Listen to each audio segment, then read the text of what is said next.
Hello friends, I am Arpit and I am here with today's analysis. Today is 9th of November and we are going to deal with two very important topics which are in news. The first is PM Vidya Laxmi scheme. The scheme has been launched by the government of India with the purpose of giving loans to those credible people who want to pursue higher education. Collateral free loans, interest subventions and credit guarantees are given by the government in this particular scheme to the students. Was it needed? Yes, it was very much needed because 27 to 28% of the people in India are only going for graduation. The National Education Policy of India aims to enroll 50% of the people by 2035. Many of them are not going to pursue their higher studies due to lack of funds, and this definitely will be a game changer for them.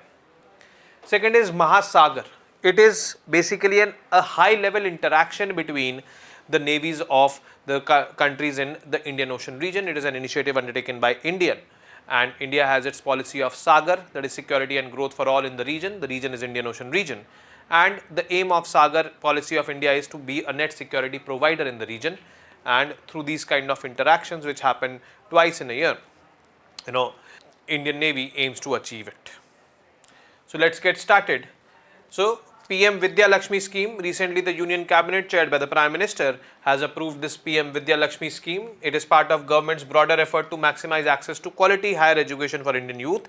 It has been part of the National Education Policy 2020 also, because there in National Education Policy 2020 the target year 2035 and target is 50% gross enrollment ratio in higher education. So to achieve this, we need to do that. Presently, it is somewhere around 27 to 28%, and we need to increase it to 50%. Most of it, or most of the students, do not go for higher education because of lack of funds. So collateral-free loans, interest subventions, and credit guarantees are permitted in this PM Vidya Laxmi scheme, which definitely is going to, I would say, strengthen the Yuva Shakti. Students having annual family income of up to rupees 8 lakh shall be eligible to get 3% interest subvention on loans up to rupees 10 lakh. Interest subvention means they'll have to pay less amount of interest. Loans up to rupees 7.5 lakh should be eligible for 75% credit guarantee by the government. Means if loan default happens, government will repay 75% of that amount. Education loans will be facilitated through a transparent, student-friendly and digital application process. And PM Vidya Laxmi is another concrete step towards implementation of NEP, that is National Education Policy. Key features, target group and eligibility. We need to understand this. Meritorious students. Any student admitted to one of the top 860 quality higher educational institutes in India as determined by National Institutional Ranking Framework (NIRF) is eligible for the scheme.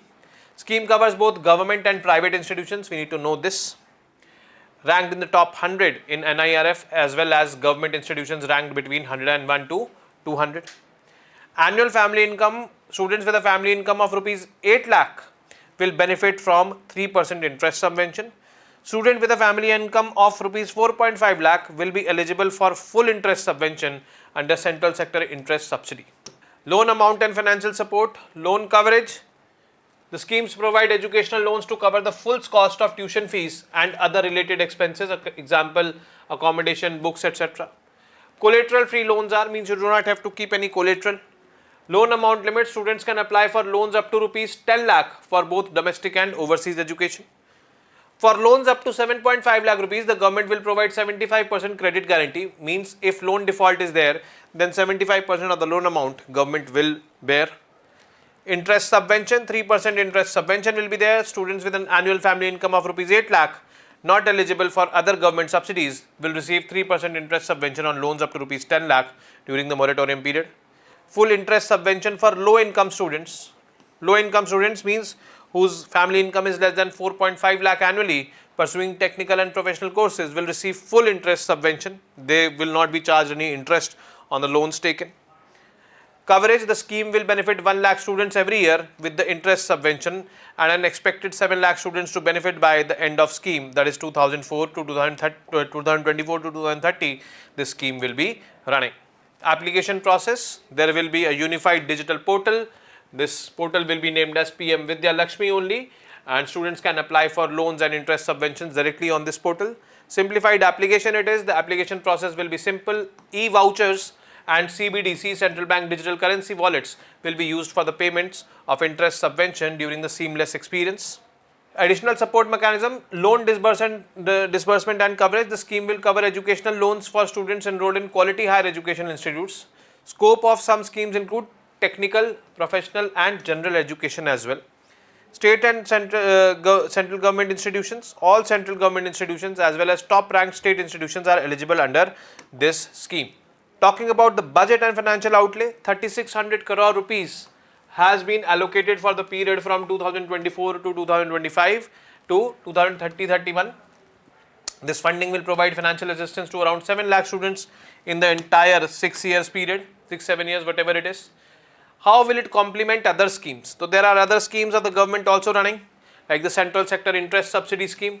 Under this existing scheme, students from families with an income of up to rupees 4.5 lakh who are pursuing technical and professional educations from approved institutions get full interest subvention during the moratorium period. Credit guarantee fund scheme for educational loans. 75% credit guarantee under PM Vidya Laxmi will reduce the risk for financial institutions and banks, encouraging them to offer loans to students without collateral. So, it is not going to replace, it is going to complement other schemes. Significance of this scheme, it will promote financial inclusion in education, means it is giving access to the loans to the people. So, obviously, it is promoting financial inclusion. Boosting higher education enrollment. So, higher education enrollment will boost. Scheme targets more than 22 lakh students and we are currently struggling over here. Higher education enrollment, as I told you, 27 to 28% is the rate of higher education enrollment. We want to bring it or increase it to 50%. Digital and transparent application system it is, and it is promoting ease of life. That PM Vidya Laxmi portal, all things are being done, interest subvention, loan application, everything. It is aligned with national education policy, the targets of national education policy and all. And support for merit based admissions is being given at the top educational institutions, and more support is being given to the people who need it more. So this element of equity is also there in this particular scheme. Now coming on to the next topic, that is Maha Sagar. Maha Sagar is not an exercise. Let me be very clear over here. It is an interaction between the navies of India and navies of multiple other countries in the Indian Ocean region.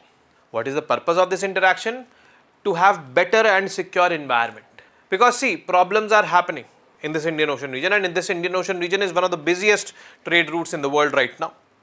Energy trade flows through this region, non-energy trade flows through this region a lot, and problems like the Houthis blocking the trade and all in the Red Sea is also happening in this. China doing a lot of activities in South China Sea is also happening in this region. So we need to have that confidence, we need to have that, secure environment. Okay, exercise and all we do, but yes, this is something different, this is an interaction. So the third edition of Maha Sagar, a high-level virtual interaction organized by the Indian Navy, was conducted on 5th November 2024. During this event, Admiral Dinesh Kumar Tripathi, Chief of the Naval Staff of India, engaged with the heads of navies and maritime agencies from Indian Ocean region littoral nations. Littoral nations means which surround the Indian Ocean region.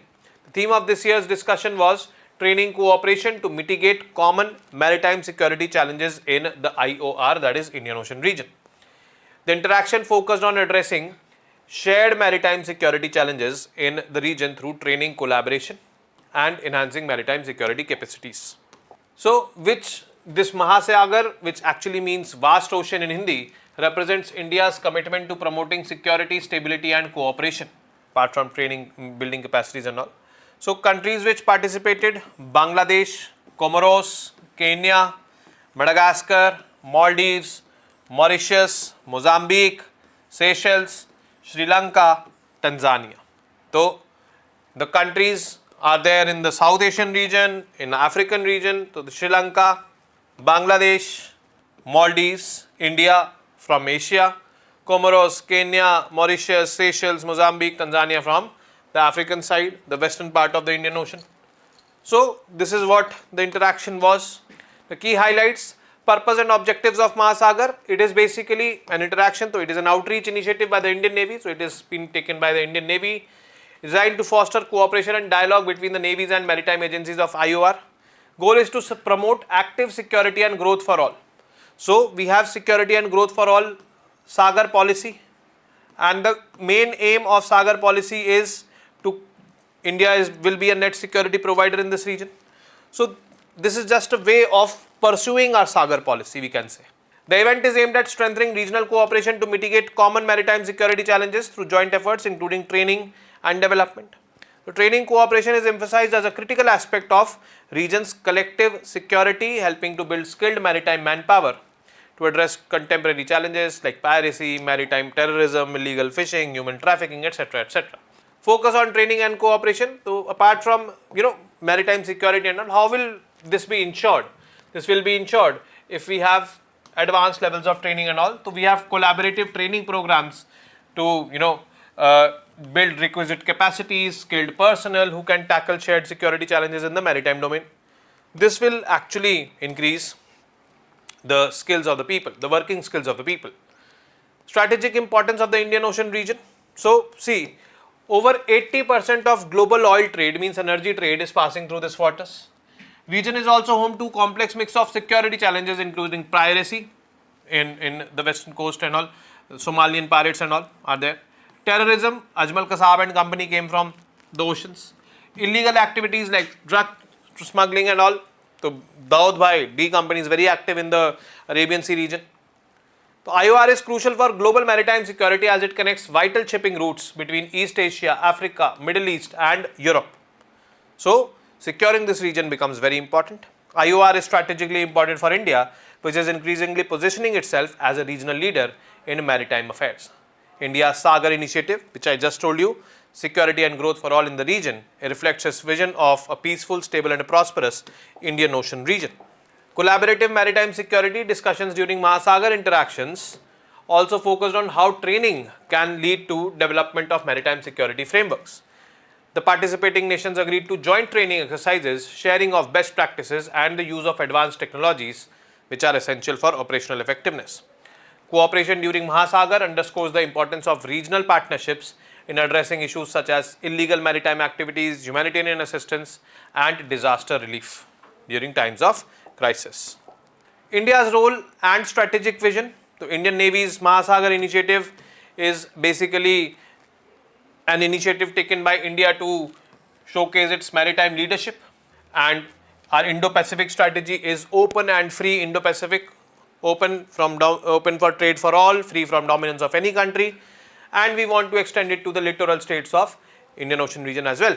India's Sagar doctrine underscores the importance of cooperation among Indian Ocean nations for better securing the nations and for making this nation more prosperous, for making this region more prosperous and all. Training cooperation helps Indian Navy share its knowledge and capabilities with smaller regional players, ensuring that they are better prepared to handle some instabilities in this region. The future of Maha Sagar.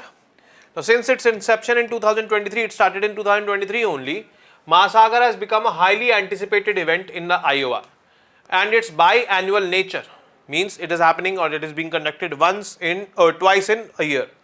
That is why 2024 we are in, and it is the third edition. It ensures that the countries involved can continuously evaluate and refine their maritime security cooperation. Moving forward, Maha Sagar is expected to evolve into a more comprehensive training platform with a focus on specialized training in areas such as counter-piracy operations, humanitarian assistance, disaster relief and maritime domain awareness. So, this is what we need to understand and know about Maha Sagar. So, with this, we have come to an end of today's session. Today was a short session, but yes, I'll be meeting you on Monday now with more such informative news pieces. Till then, you guys very well know what to do. Keep studying, keep reading, keep writing, and most importantly, keep revising. Namaste, Jai Hind.